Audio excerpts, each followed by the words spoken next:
Together, growing in faith, changing communities.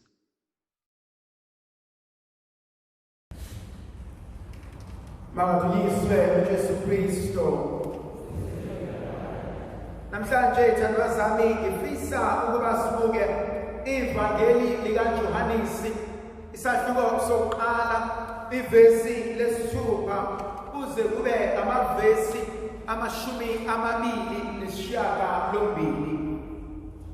Kwakukhona indoda eyayivela kuNkulunkulu ogama layo linguJohanesi. Yafika ukuze yethule ubufakazi, ifakazele ukukhanya. Yona yayingesiko ukukhanya. Base befika beyibuza bethi, wena ungubani? Yona nkonzo engifisa ukuba siyibukeni namhlanje. Kungabe ngingubani? Kungabe wena ungubani? Who am I? Who are you? Lo mbuzo ubalulekile, lo mbuzo ujulile, lo mbuzo ufuna ukuba ngiziqondisise, ngibhekisise empilweni yami, ngibuze ukuthi kahle kahle mina ngingubani? Kahle kahle labantu engihleli nabo bangobani? Thandwa zami, uma ngizosusa ama-titles esinawo, izikhundla esinazo, angike ngikhohlwe ukuthi ngingubaba, angike ngikhohlwe ukuthi ngingumama, angike ngikhohlwe ukuthi ngingunkosikazi, angike ngikhohlwe ukuthi ngingumyeni, angikhohlwe ukuthi ngingane, angikhohlwe nezikhundla nemisebenzi esinayo. Yini pho ezosala? Uma ngakwazi ukuyi-identifya as uma kaSibanibani, ubaba kaSibanibani, uMr. so and so, nomestic so and so, yini lena ezosala ngami? Ungubani? Lento umina ivuka ibaluleke ngoba ngiyangithi uma umuntu engazazi, engaziqondi ubuyena, kuyenzeka agcine esenza izinto ezijivaza lokhu ayibona. Uma umuntu engazazi, engaziqondi lokhu ayibona, uendapha esenabantu angadingi ukuba abe nabo empilweni yakhe. Lento ivuka uma ngibuka ivangeli likaLukas isahluko se-15, Luke chapter 15, indodana yolahleko. Lithi izwi likaNkulunkulu wasuka lo mfana washiya ikhaya, waqoqa konke ayekwabelwe ubaba wakhe, waphuma wahamba izintaba. Uthe sekuchithe konke, esekudle konke ayekunikiwe, kwayima indlala imbuyisela ekhaya. Zithandwa zami, asibuzeni lo mbuzo, kuyenzeka yini nathi empilweni zethu ukuba sishiye ikhaya, sishiye okubalulekile in pursuit of happiness, in pursuit of love, in pursuit of forgiveness? Kunabantu abangena kuma-relationships ngoba nakhu bezizwa bedinga ukuba nomunye umuntu. Kunabantu abangena kuma-relationships because bazibona benomzwangedwa. Omunye uze umuzwe ethi uSibanibani completes me. Omunye uze umuzwe ethi ngaphandle kwakho angikho right noma angiphelele. Inkinga yukuthi abanye bethu sigcina sesibekezelela nezinto ezingabekezelelwa because sincenge ukuhleka. Sigcina sesibekezelela nezinto ezingadingi ukubekezelelwa because lo muntu usenginika i-sense of identity. Lento uyibona umhlubu bakhona uma as a couple beke baxabana, omunye angancamela ukuphuza amaphilisi afune ukuzibulala. Bese uyabuza ukuthi yini lena edala ukuthi uze ufune ukuthatha impilo yakho. Athi omunye angiziboni ngiphila ngaphandle kwalomuntu empilweni. Ingozi leyo nto. Ngingubani? Ungubani wena? Lento ibalekile even noma kuthiwa sishadile. Ukubuza ukuthi lo muntu osempilweni yami, lo muntu engihlekisana naye, lo muntu enginama plans naye, kahle kahle ungubani? Ngoba ikakade lo muntu linendlela yokuziveza. Kwesinye isikhathi liziveza lapho sekunzima ukuba ngibuyele emuva. Kwesinye isikhathi liziveza lapho sekunzima ukuba ngishiye ngoba I've invested so much into this relationship. Wabambona umuntu oinvesta kwi-relationship kodwa lo munye ubeyihlalela nje noma ubedlala kodwa uqhubekela phambili. Sibone kanjani lokho? Sibonile odadewethu bejola nabafowethu, umfowethu ahambe ayolobola intombazane aze ayishade kodwa lo besajola naye. Kunento ekumele siyibuze empilweni ukuthi have I not lowered my standards in order to be loved by someone else? Kunezinto ezinye esasathe isinqumo sokuthi angisoze ngakwenza ukuthi.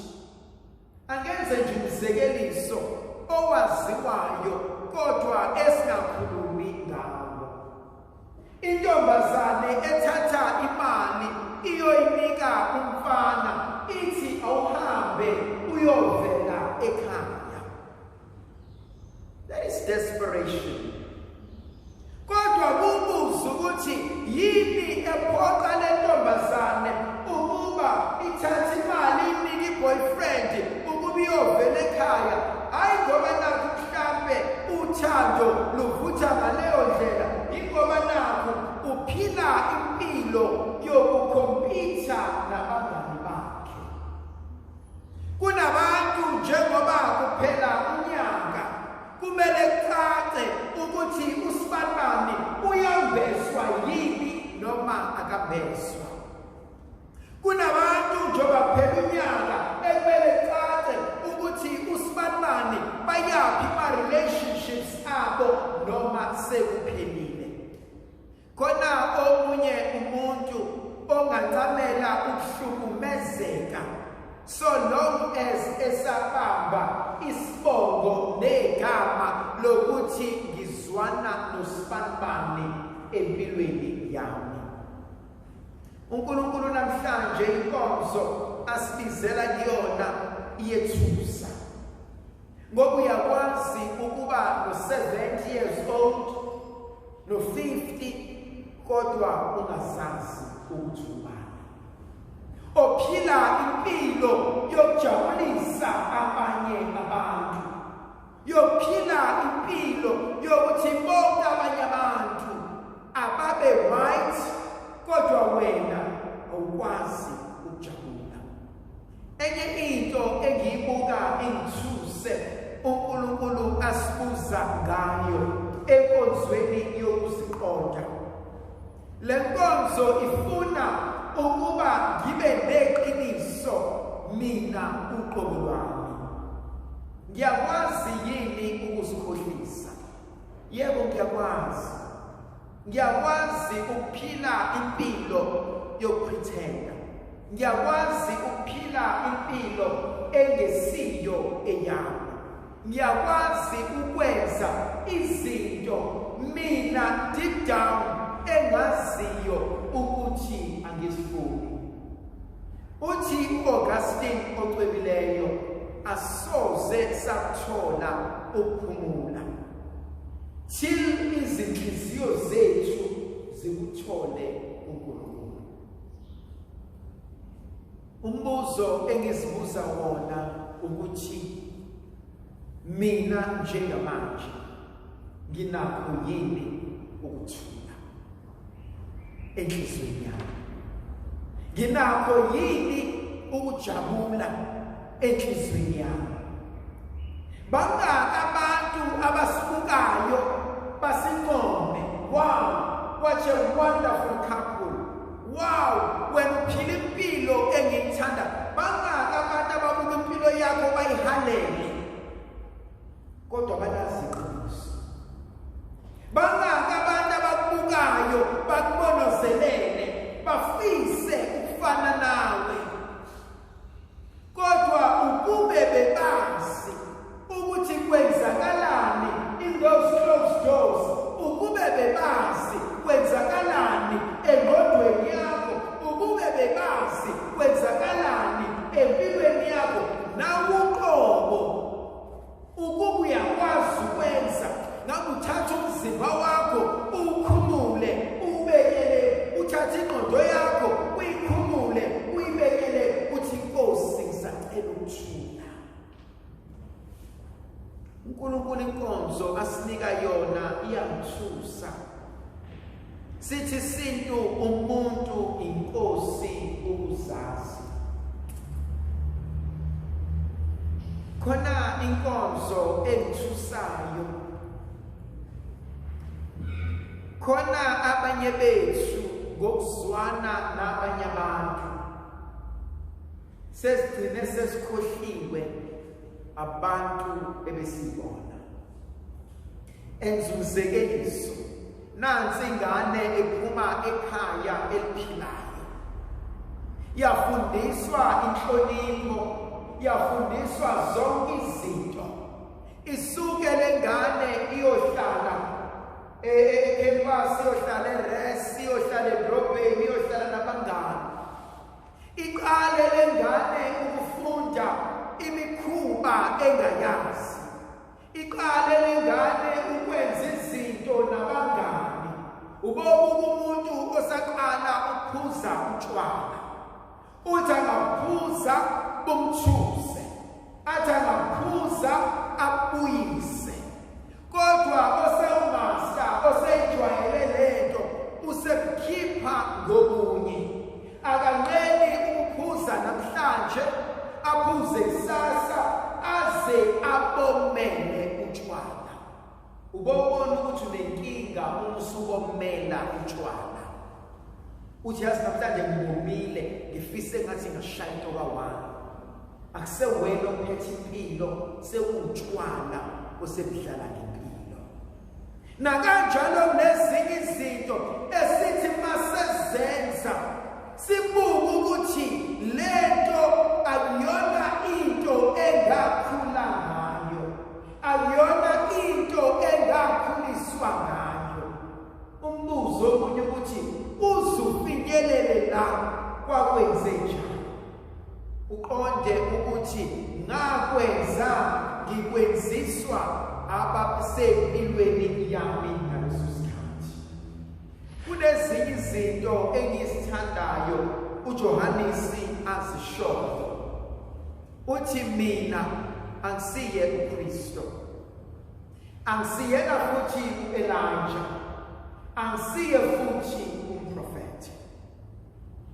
Thandwa zami, I think kubalulekile at some stage ukuhlukanisa inhloko nesithando. Kubalulekile ukuzahlukanisela wena and say, this is not me. Lokhu esekwenza manje akumina. I'm not sure, have you ever found yourself wenza into that deep down within yourself you knew ukuthi akuwena? Ngiyayenza nje because sengifikile.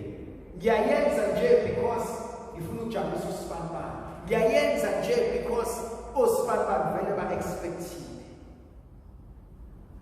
But then there comes a time la kumele ngikwazi ukumela iqiniso. Yazi khona into esibuye siyikhohlwe. Uma sengingedwa, uyedwa vo umuntu obhekana nonembeza wami, imina uqobo wami. And so kunombuzo engimele ngizibuze wona. After sengikwenzile ukuthi, after sengishilo ukuthi, can I still sleep with peace enhlizweni yami? And if inhliziyo yami ithi angikwazi ukulala peacefully, then I shouldn't be doing that. Okugcina engifisa ukudlula kona. Uthi uJohannes akusikwana konke lokhu bese buza ukuthi yebo-ke ungubani? Athi ngiyizwi lo memezayo ehlane.